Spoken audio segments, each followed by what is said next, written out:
Welcome! Today we're going to be stitching the lettering for our whimsical flower hoop in our stitch along, and we're going to be using 3 strands of 840 on our small needle.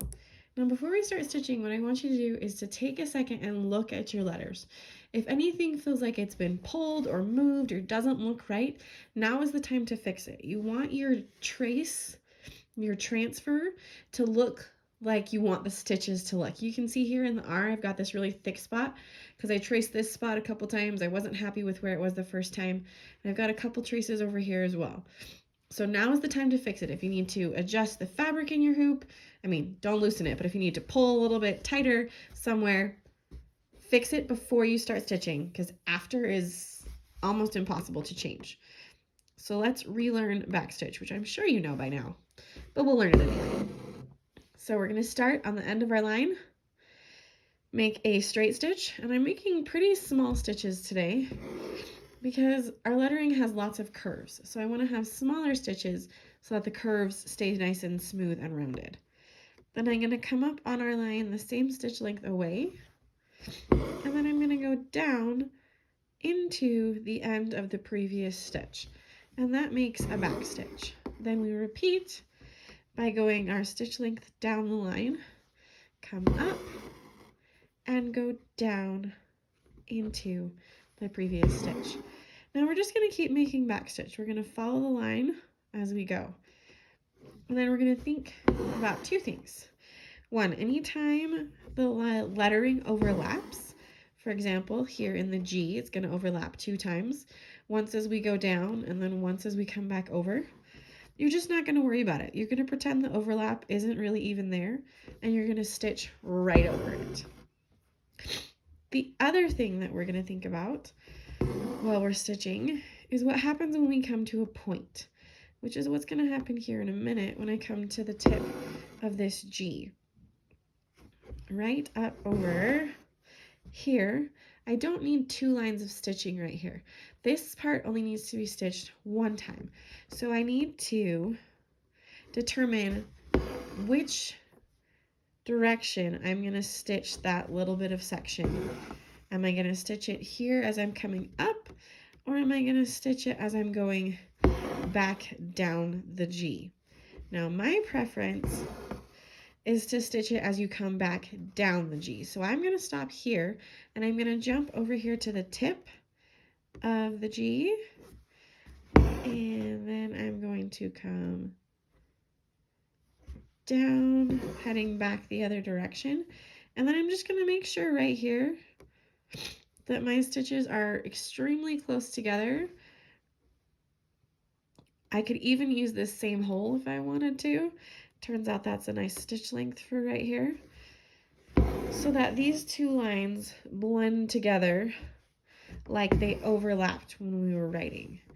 And then I just continue on my merry little way around the bottom of the G into the loop.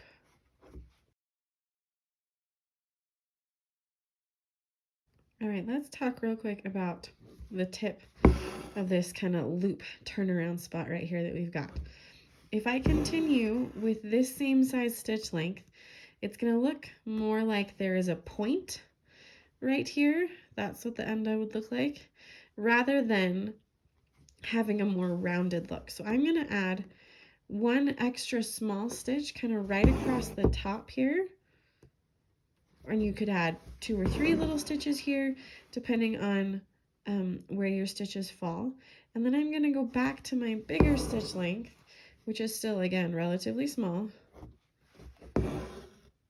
and then continue stitching. And you can see right here I'm about to overlap. So I made my stitch length right where it should be. And now the next one, I'm just going to come up on the line right where my stitch length should fall. And then I'm going to go right over this previous stitch and then continue heading down the line. And you can see with both of those things that we just did, first being adding the small stitch here, we've got a nice curve, and then 2, this overlap is honestly not going to be super visible in backstitch. In other stitches it's more visible, but it just is a subtle indicator that you stitched this word the same way someone would write it if they were writing it in cursive or with hand lettering, when you're not going to lift the pen from the paper. So continue in this method, nice even stitches, and we'll check in again soon.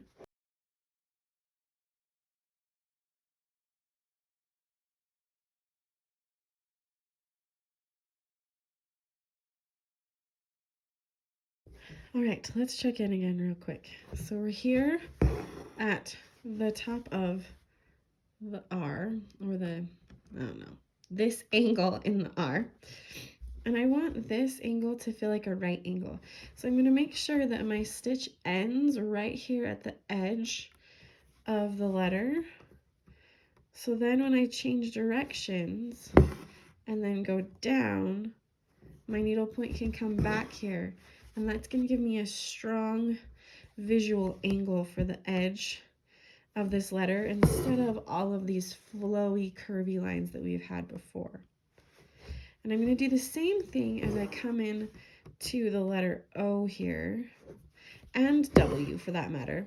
Right here and right here, I'm going to make sure that I end my stitch right there so that when I change direction, both of these will be a sharp point. Otherwise, everything else is just nice and loopy.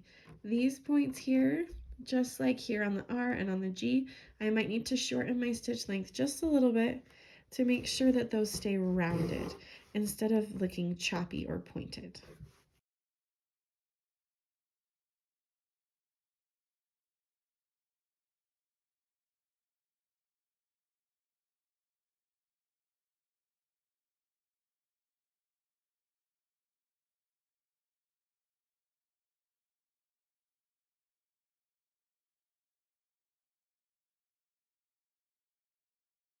And there you have it. Our lettering is all stitched, and we are ready to finish stitching our hoop tomorrow. We're going to be filling in some grass, and we will be on our way to being done.